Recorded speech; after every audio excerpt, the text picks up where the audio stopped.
Mission August 21st November 1984। अभी आपके अपने आप को देखो कि हम दिव्य दर्शनीय मूर्त, दर्शन योग्य, सर्व श्रृंगार संपन्न बने हैं। बाप समान पाप कटेश्वर स्वरूप में स्थित है। पाप कटेश्वर वो पाप हारिणी तब बन सकते हैं जब याद के ज्वाला स्वरूप बनेंगे।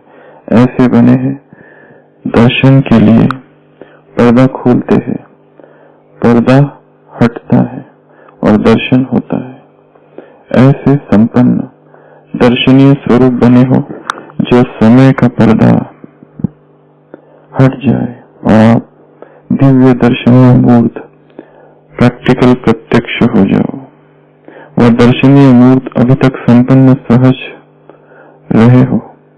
दर्शन सदा संपन्न स्वरूप का होता है, तो ऐसे तैयार हो वह होना है। वह यही सोचते हो कि समय आएगा तब तैयार होंगे। जो समय पर तैयार होंगे तो वह अपनी ही तैयारी में होंगे। वह दर्शनीय मूर्त बनेंगे। वह स्व प्रति रहेंगे, न कि विश्व प्रति। वह स्व कल्याणकारी होंगे और वह विश्व कल्याणकारी। अंत का टाइटल विश्व कल्याणकारी है, न कि स्व कल्याणकारी। स्व कल्याणकारी से विश्व कल्याणकारी डबल कार्य करने वाले ही डबल ताजधारी बनेंगे। सिर्फ स्व कल्याणकारी डबल ताजधारी नहीं बन सकते। राज्य में आ सकते हैं लेकिन राज्य अधिकारी नहीं बन सकते। तो समय प्रमाण अभी पुरुषार्थ की गति तीव्र है। अभी याद की शक्ति और तीव्र गति से बढ़ाओ और तीव्र गति से बढ़ाओ। तो पिछली बार देखा था मैं कौन हूँ? दिव्य दर्शनीय मूर्त आत्मा हूँ। दर्शन के लिए पर्दा खोलते हैं, पर्दा हटता है, दर्शन होता है। ऐसे संपन्न दर्शनीय स्वरूप बने हो जो समय का पर्दा हट जाए और आप दिव्य दर्शनीय मूर्त प्रैक्टिकल प्रत्यक्ष हो जाओ। तो दिव्य दर्शनीय मूर्त आत्माओं की क्या निशानी है? 16। कौन कौन सी?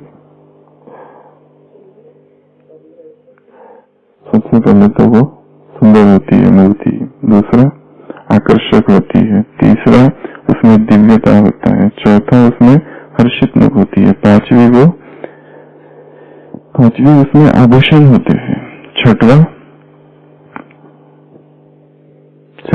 उसके वस्त्र परिधान, सातवां शक्ति संपन्न होती है, आठवां वो भक्त वत्सल होती है और असुर संहारिणी होती है। उसके बाद वरदानी मूर्त होती है। उसमें वरदान लेने का सामर्थ्य होता है और साक्षात्कार कराने की शक्ति होती है। मुकुट, माला, ध्वजा, अस्त्र शस्त्र, वाहन और लास्ट प्रभामंडल। तो दिव्य दर्शनीय मूर्त, जैसे मूर्ति की 16 बातें दिखाई थी वैसे हमें भी क्या हो? ये सारी चीजें हो। तो मैं दिव्य दर्शनीय मूर्त आत्मा हूँ। अभी क्या करो? तो समय प्रभाव अभी पुरुषार्थ की गति तीव्र है। अभी याद की शक्ति और तीव्र गति से बढ़ाओ। अभी साधारण स्वरूप में है, इसलिए कभी भी परिस्थितियों के वश धोखा मिल जाएगा। परिस्थितियां क्या करती है? धोखा देती है। शक्तिशाली याद की भट्टी में रहेंगे तो क्या होगा? परिस्थितियां क्या करती है? धोखा देती है, याद को नष्ट कर देती है, खत्म कर देती है। परंतु परिस्थितियां ही क्या करती है? विघ्न ही क्या करते हैं? स्लोगन था ना अभी क्या था? क्या होता है? विघ्न से बलवान बनती है आत्मा। इसलिए विघ्न से घबराना नहीं। कभी भी परिस्थितियों के वश धोखा मिल जाएगा। शक्तिशाली याद की भट्टी में रहेंगे तो प्रभाकर में क्या होगा? शक्तिशाली याद की भट्टी में रहेंगे तो शक्ति स्वरूप बन जाएंगे, और शक्तिशाली याद की भट्टी में रहेंगे तो सेफ रहेंगे। सेवा के झंझट से भी परे हो जाओ।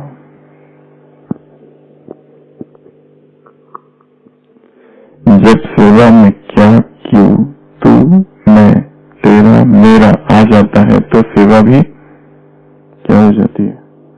झंझट। तो इस झंझट से भी परे हो जाओ। सेवा के पीछे स्वमान न भूलो। सेवा के पीछे स्वमान न भूलो। इसको याद कर लो, वाक्य को, बहुत पावरफुल लाइन है। सेवा के पीछे स्वमान न भूलो। जिस सेवा में शक्तिशाली याद नहीं, तो उस सेवा में क्या? सफलता कम, और स्वयं को और औरों को भी परेशानी ज्यादा। नाम की सेवा नहीं करो, लेकिन किसकी सेवा करो? काम की सेवा करो। इसको कहा जाता है शक्ति संपन्न सेवा। तो ऐसे नाजुक समय आने हैं जिसमें याद की शक्ति ही सेफ्टी का साधन है। ऐसे याद की शक्ति आपके चारों ओर सर्व शस्त्रधारी सेफ्टी के साधन है। इसलिए सदा स्वयं को, सेवा स्थान को व प्रवृत्ति के स्थान को और आने वाले सर्विस सेंटर्स के विद्यार्थियों को याद की शक्ति स्वरूप वृत्ति और वायुमंडल में लाओ। अभी साधारण याद की स्थिति सेफ्टी का साधन नहीं बन सकती। तो क्या करो? शक्तिशाली याद की भट्टी एक। दूसरा, शक्ति संपन्न सेवा।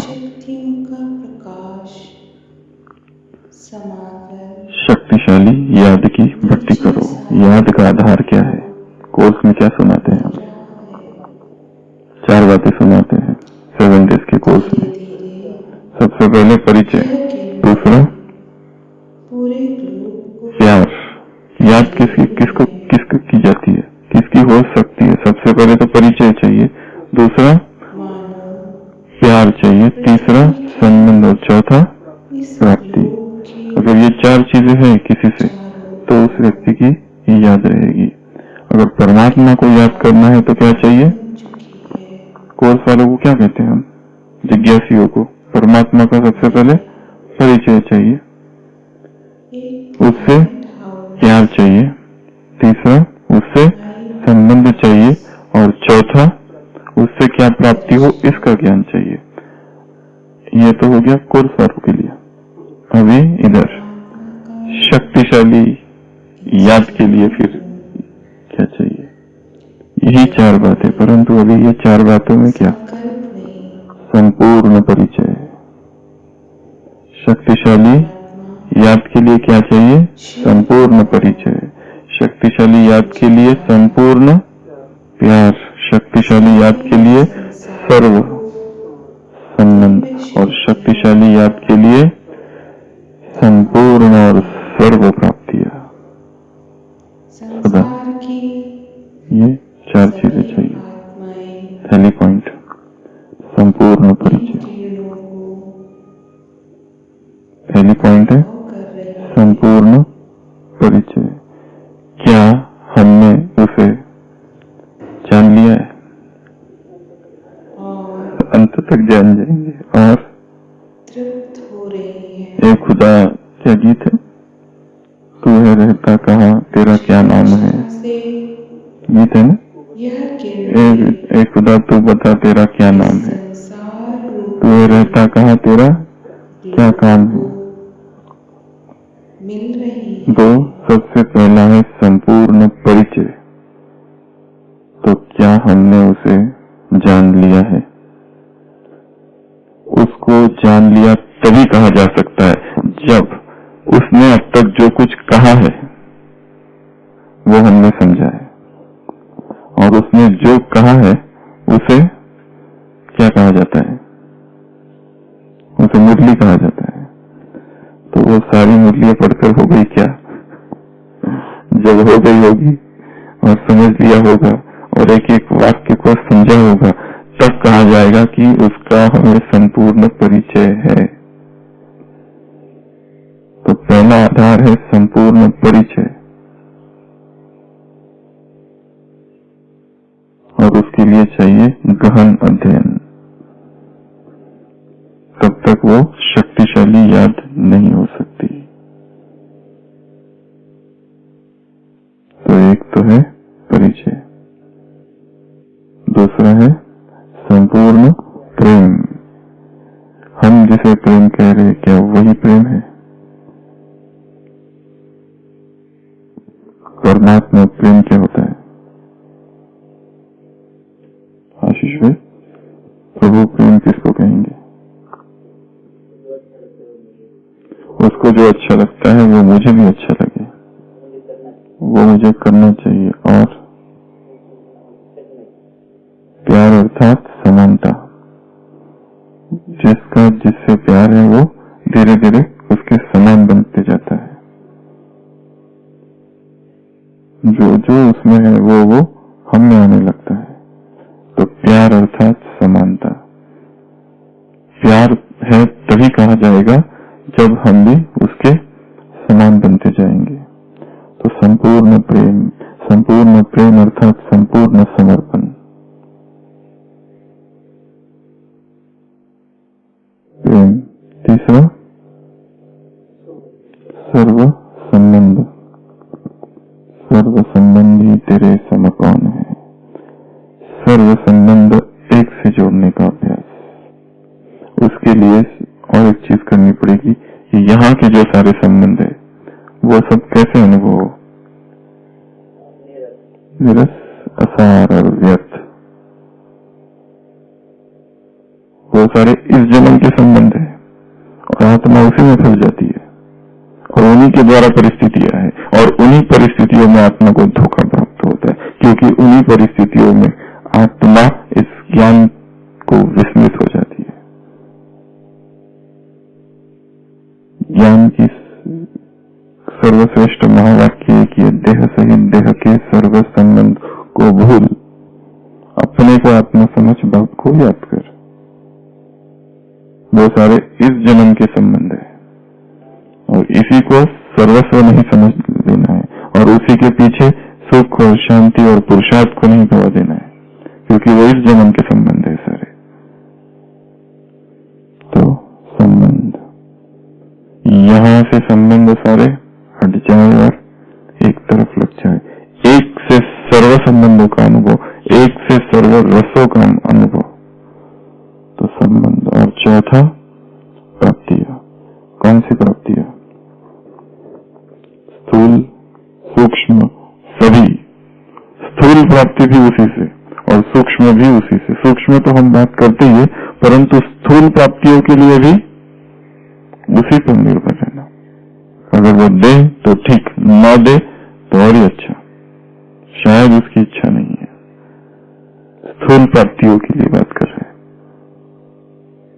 क्योंकि वो सब जानता है किसको क्या चाहिए और जिसको जो चाहिए। सूक्ष्म तो है ही सारी, सुख शांति पवित्रता। सूक्ष्म जिसके पास है, स्थूल पीछे पीछे आ जाएगी, पर परिस्थितियां कभी ऐसी होगी कि स्थूल नहीं भी आए। वो भी परीक्षा है कि जिसमें स्थूल प्राप्ति नहीं होगी और उस न होने की अवस्था में भी वही प्यार रहे। तो चार आधार है, ये तो हम कोर्स वालों को कहते हैं। अभी दूसरे आधार, शक्तिशाली याद के लिए क्या क्या चाहिए, इसकी कुछ दूसरी पॉइंट्स निकालेंगे। सबसे पहले तो संपूर्ण ज्ञान, या फिर क्या कहा, स्मृतियां। ज्ञान बुद्धि में हो।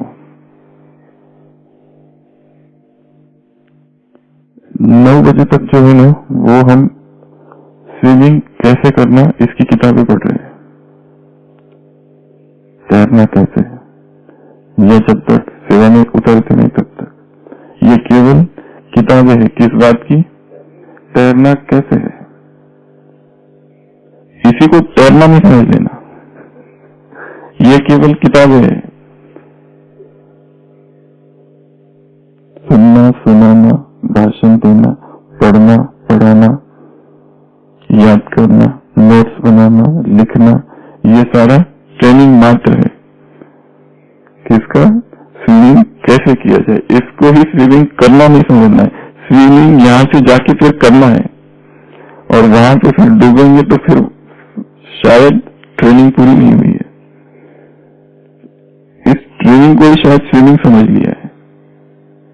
स्विमिंग उधर है, और वहां जाकर फिर इस ज्ञान की, ये जो कुछ किया, अगर वहां जाकर डूब गए, इसका अर्थ स्विमिंग अभी तक सीखी नहीं है। सीखने को ही क्या समझ लिया था? क्रिया,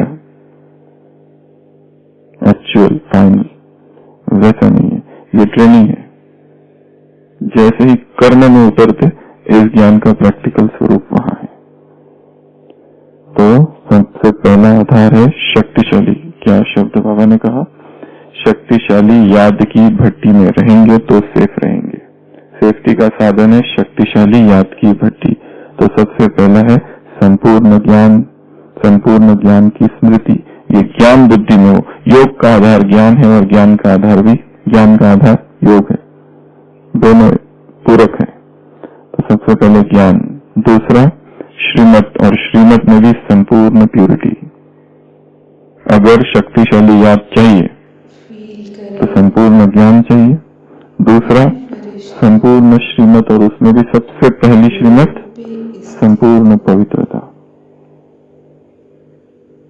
ये ज्ञान और ये योग की साधना केवल पवित्र बुद्धि कर सकती है। जिस बुद्धि में अपवित्रता है और अशुद्धि है, घृणा, ईर्ष्या या लगाव या विकारों के अंश, अभी भी बाबा ने कहा है विकर्म है। जहाँ पर विकर्म की परिभाषा, संडे की मुरली, विकर्म की क्या परिभाषा है? विकर्म की परिभाषा, विकर्म की परिभाषा दी है बाबा ने। कौन सी? विकारों के अंश के वशीभूत हो जो भी कर्म किया जाता है वो विकर्म है। Sinful act, sinful activity, sinful action.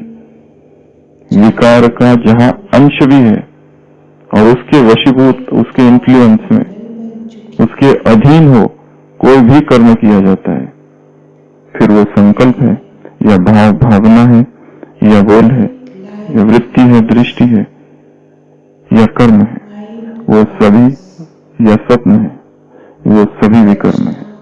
Vikramjit एक शब्द है, दूसरा है विकर्म संन्यास।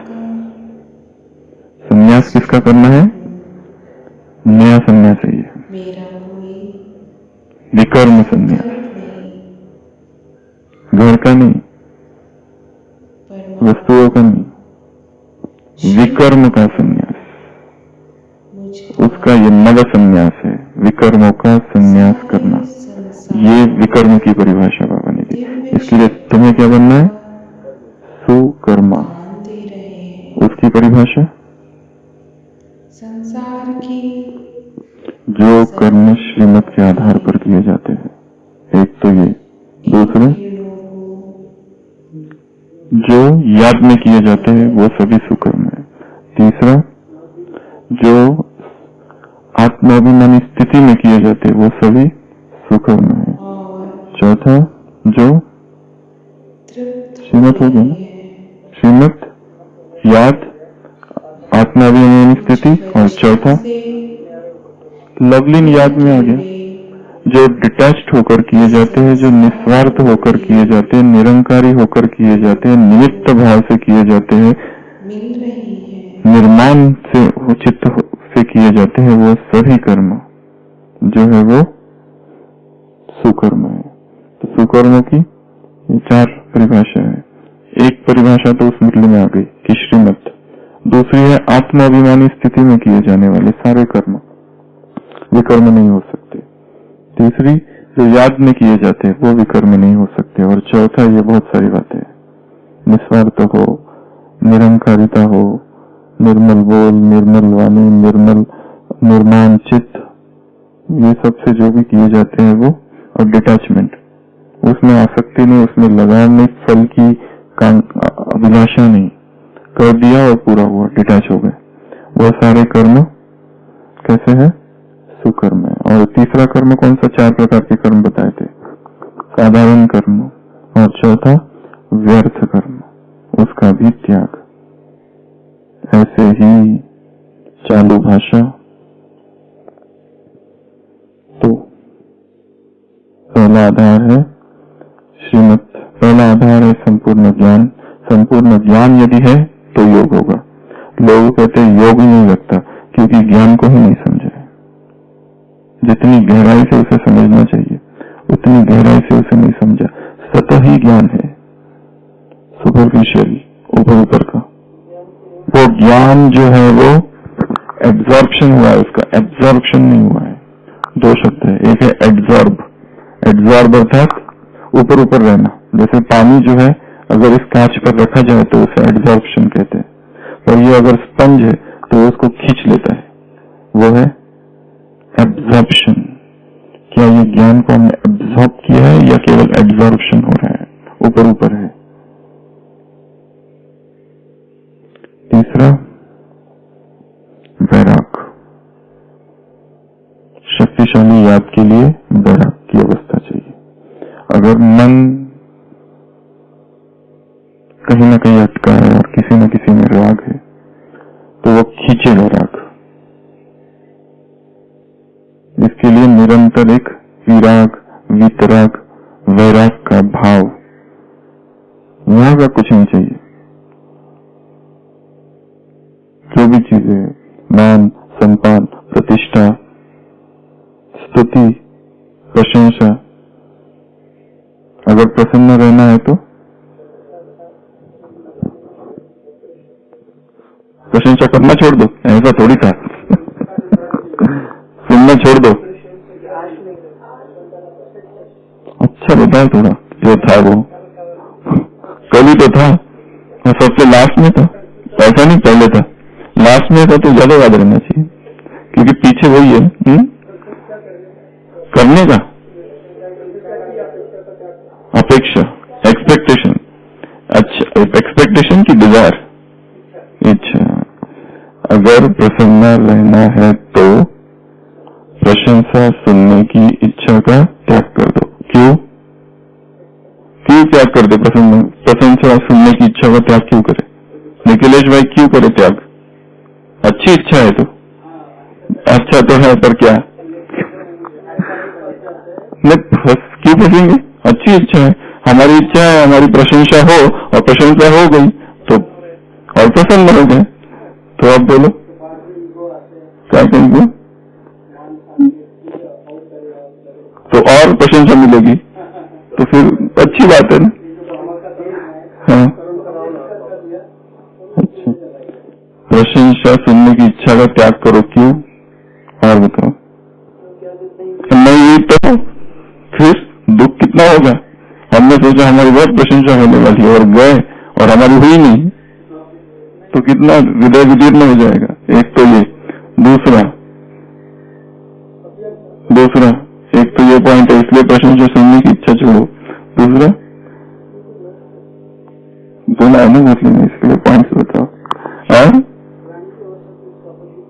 ग्लानि भी हो सकती है। हाँ, ये सेकंड पावरफुल पॉइंट है। गए थे प्रशंसा सुनने की आश से और हुई ग्लानि तो ज्यादा ही दुख है। तीसरा, गए थे प्रशंसा सुनने के लिए स्वयं की और हो रही है दूसरे की। हम गए थे स्वयं की प्रशंसा सुनने तो उल्टा ही हो गया, किसी और की हो रही है। वो वाली पॉइंट नहीं चल रही है। पॉइंट ये चल रही है कि प्रशंसा सुनने की इच्छा का त्याग क्यों करो। एक तो बताया कि अहंकार जागृत आ सकता है, चौथा चस्का। प्रशंसा सुनने का चस्का लग जाए फिर वही अच्छा लगता है। कानों में सुमधुर महिमा जब होती है तो कितना अच्छा लगता है। गदगद अंदर आंखें बंद कर अंदर ही अंदर कमलेश गदगद गदगद गदगद। और प्रशंसा क्यों नहीं सुनने की प्रकाश भाई क्यों त्याग कर दो? प्रशंसा सुनने के लिए क्या आदत का बता दिया, चस्का लग जाता है। आदत से भी पावरफुल शब्द है वो चस्का। आदत तो छोटा शब्द है। हाँ अभी अगर प्रशंसा मतलब यहाँ अगर हो रही है तो कम थोड़ी ना कर सकते हैं। हाँ अगले संडे की मुरली में बोला कुछ आत्माओं की यहाँ प्रशंसा होगी, सम्मान यहाँ मिलेगा, पर उसका भी त्याग, वो परिभाषा है सर्वंश त्यागी की। क्या और क्यों त्याग कर दो? हम टॉपिक से थोड़ा बाहर जा रहे हैं। हाँ व्यक्तियों के साथ अटैचमेंट बढ़ती जाएगी। अच्छा पॉइंट है ये कि व्यक्तियों के साथ अटैचमेंट बढ़ती जाएगी, क्योंकि जिसने हमारी प्रशंसा की फिर वो हमारा परम मित्र जैसा दिखाई देगा, और जिसने हमारी नहीं की वो फिर हमारा शत्रु तो नहीं तो घृणा तो रहेगी, या किनारा तो करेंगे उससे। और जो ज्यादा प्रशंसा करता है उनसे ज्यादा मिलेंगे, उनसे ज्यादा दोस्ती, और फिर नए हिसाब किताब। उस दिन भी कहा था लगाव झुकाव में हिसाब किताब है। फिर सेंसिबल तो हो सकते पर इसेंसिबल नहीं हो सकते, सक्सेसफुल तो हो सकते परंतु विघ्न विनाशक नहीं हो सकते। उनको लगेगा हम बढ़ रहे हैं परंतु हिसाब किताब में बढ़ा जा रहा है, पुरुषार्थ में नहीं बढ़ रहे। स्पीकर तो बन सकते हैं परंतु पुरुषार्थ की स्पीड नहीं आ सकती। ये सारी चीजें हो जाएगी। लेन देन होगा आत्मा के साथ, हिसाब किताब जिससे लगाव झुकाव है। तो जो प्रशंसा करता है वो बड़ा मीठा लगता है, हित चिंतक लगता है, अच्छा लगता है।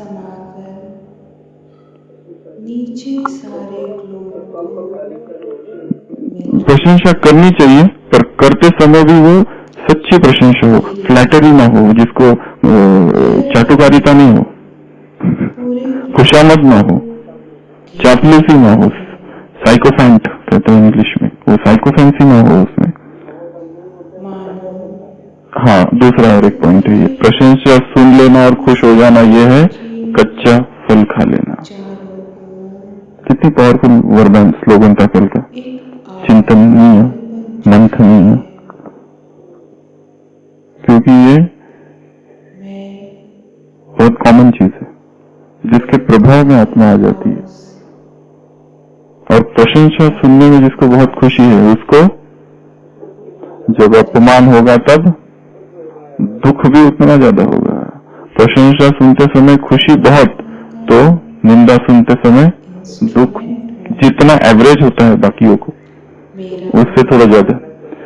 प्रशंसा हो रही है उस समय क्या करना चाहिए? एक बार इस पर बहुत बड़ी चर्चा यहाँ हो चुकी है। क्या क्या पॉइंट्स है, बहुत सारे पॉइंट्स है, निकाली भी है, शायद टाइप भी की है सुशील भाई ने। बहुत सारे पॉइंट्स है क्या क्या करना चाहिए, वो किसी और क्लास में, वो अगले क्लास में। प्रशंसा सुन जब हो रही है, कंटिन्यूअस हो ही रही है, रुक ही नहीं रहा है कोई।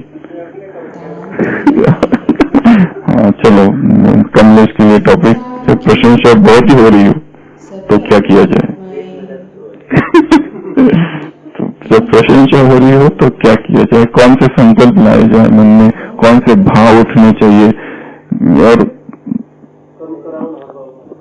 हाँ नहीं वो तो पॉइंट्स है, अभी वो पॉइंट नहीं पूछ रहे। एक हमें याद है हम एक बार कहीं गए थे तो आधे घंटे का टाइम था भाषण देने का, उसमें से वो बहन ने 20 मिनट खुद ही ले लिए।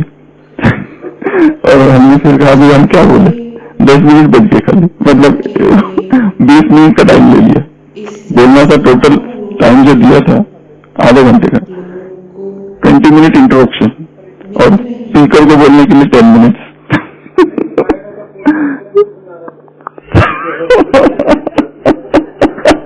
नहीं कुछ और ही बोलते रहते हैं यहाँ वहाँ की बातें जिसका कोई संबंध नहीं है, यहाँ कुछ मतलब। और उसमें स्पीकर का इंट्रोडक्शन देना एक चीज है पर अपना इंट्रोडक्शन 10 मिनट्स। हाँ मतलब अपनी ही महिमा वो कि मैंने भी क्या क्या किया है, इसने क्या किया, मैंने भी क्या क्या किया, मतलब वो 20 मिनट उसमें चले गए। इंट्रोडक्शन 1 मिनट का होगा, शॉर्ट।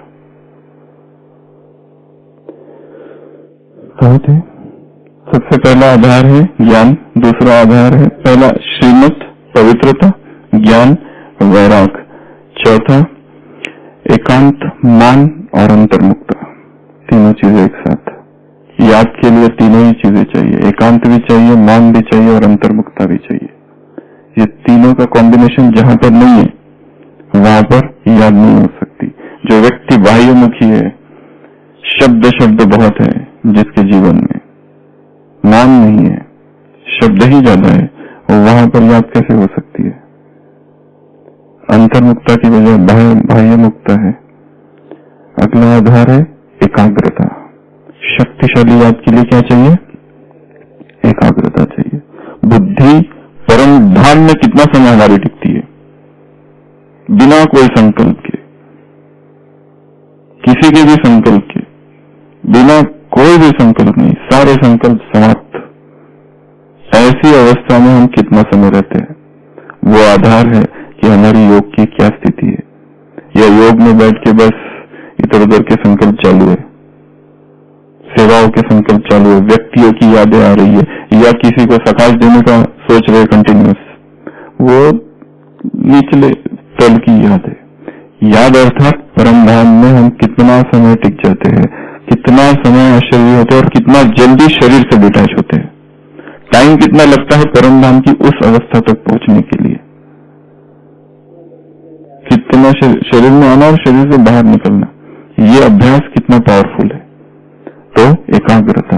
अगला आधार है संपूर्ण ईश्वरीय प्रेम, संपूर्ण प्रभु प्रेम। परमात्मा प्रेम जो है उसकी किस तरह की धारा बह रही है हृदय में, कितना वो प्यार है। वस्तुओं से प्यार ज्यादा है, वैभव से प्यार ज्यादा है, संसार से प्यार ज्यादा है कि भगवान से प्यार ज्यादा है। वो संपूर्ण प्रेम की अवस्था जब होगी तब याद संपूर्ण होगी। अगला आधार है संपूर्ण त्याग। त्याग का वीकली कोर्स चालू है। सबसे पहली मुरली थी भाग्य और त्याग के ऊपर, मुरली पूरी भाग्य के ऊपर थी।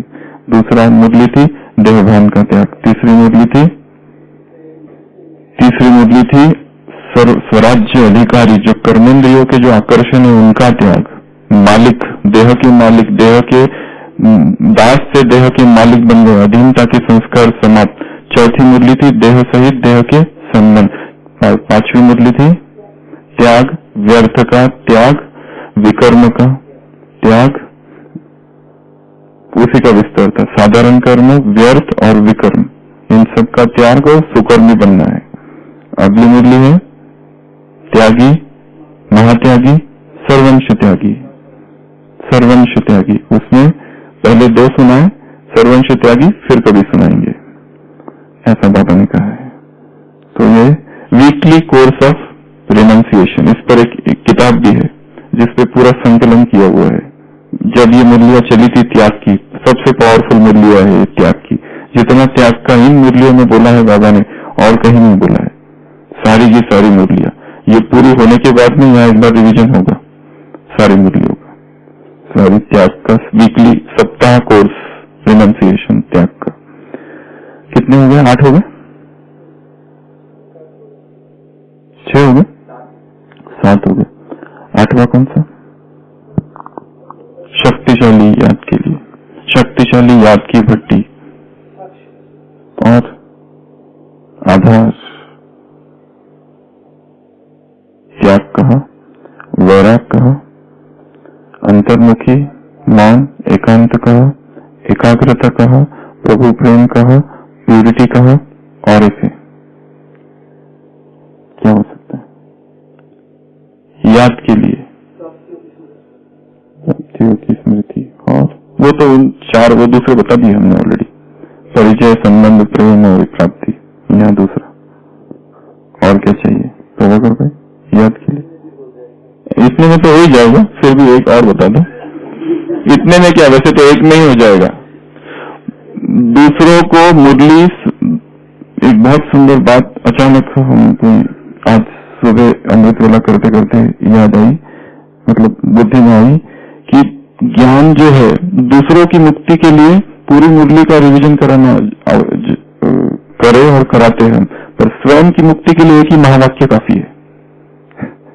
पूरी मुरली का एक महावाक्य काफी है खुद की मुक्ति के लिए, दूसरों के लिए पूरी 4 पेज की मुरली सुनाने के लिए, पर स्वयं के कल्याण के लिए एक महावाक्य इज इनफ, जिससे हम छूट जाए।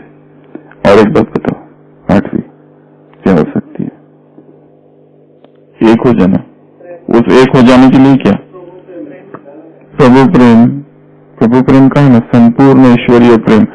हाँ अशोक भाई, याद के लिए क्या जरूरी है? पवित्रता। हो गया वो। साक्षी निष्ठा और भी कुछ चाहिए?